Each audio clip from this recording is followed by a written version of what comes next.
So I've got Runebound 2nd Edition out. One of my favorite solo games. Kind of an overland RPG. A lot of questing action, chance to buy items, to level up, and to really get into the narrative.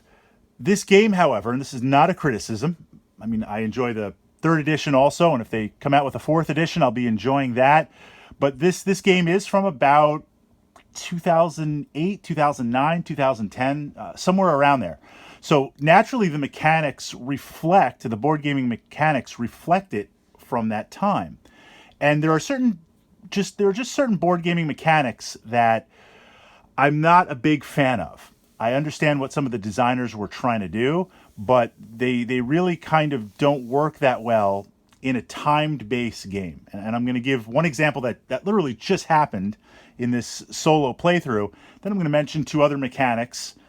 One from Conan, and I'm a massive Conan fan, massive Runebound fan, but exploring a couple of other ideas, and then I'll turn it over to you guys. And it's not that these mechanics are bad, but they're just dated. And board games have kind of moved on, and I think should move on. You know, coming from someone that's never designed a game, but certainly has played and continues to play and enjoys lots of different games.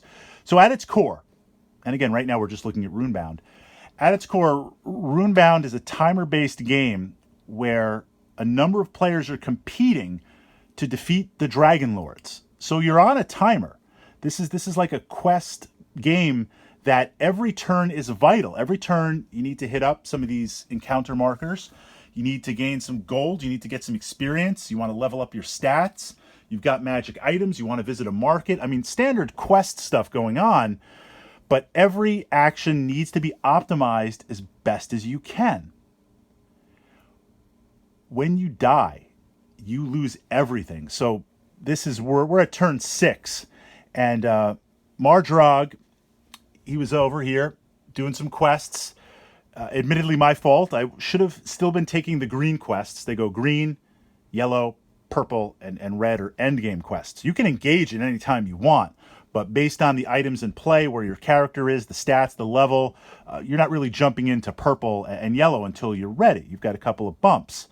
He was doing really well, and I had a very potent magic item. I had this magic item here, just framing it. He had this Ring of Protection, which is massive. Activate to re-roll any combat roll. So once a turn, I'm getting a free re-roll. That's huge, especially with his body stats of 5. You kind of check successes. He's strong right out the gate, but even in some of his weaker skills, if I had to test them, I could re-roll. This item is fantastic. A Ring of Protection appears 4 gold. That's great. He had that. He had some experience counters. He had some gold. He was doing amazing. I jumped ahead. Admittedly, the dice were a little bit bad, and I got killed. So at turn 6, out of these 4 characters, he was ahead number 1. Then we had Hugo and Valadier about tied, and Scorpion just had a rough start. Didn't quite work out. She was behind. So I get killed. Runebound 2nd edition, you lose your gold, you lose your henchmen, you lose your objects, and you lose all your experience that you haven't spent. I was just getting ready to spend it. I mean, the rules are the rules. That's where we are. But now I am completely knocked out. So these game mechanics where you're in a quest-based game and you die and you have to start over from scratch, that's a lot. I mean, that's a lot. Now, I'm going to be dependent. I am playing solo, but if this was 4 other players, I have to count on at least 2 of these other players dying, and then maybe I level up fast enough that I could take on the character that's ahead. It would have been a better mechanic if I had lost a couple of items, or if there was a penalty that wasn't so severe. To lose everything, quite frankly, I might as well draw a new character. I mean, I guess I could, but he's actually a pretty solid character. It's a mechanic that I don't like. You invest it in, and it's gone. Yes, there needs to be penalties for death. There needs to be some sort of equalizer. I mean, maybe you get killed, something happens. The other mechanic that I don't like, which thankfully Runebound doesn't have, but we see this surprisingly in some new titles too, this idea of effects, where you're in a quest-based game and it's like miss a turn. Why? Okay, I got enchanted by a spell, and I have to roll a skill test, and I fail the skill test. I'm enchanted, lose a turn. I get what they're trying to do in the narrative. I get what they're trying to invoke, but lose a turn is massive.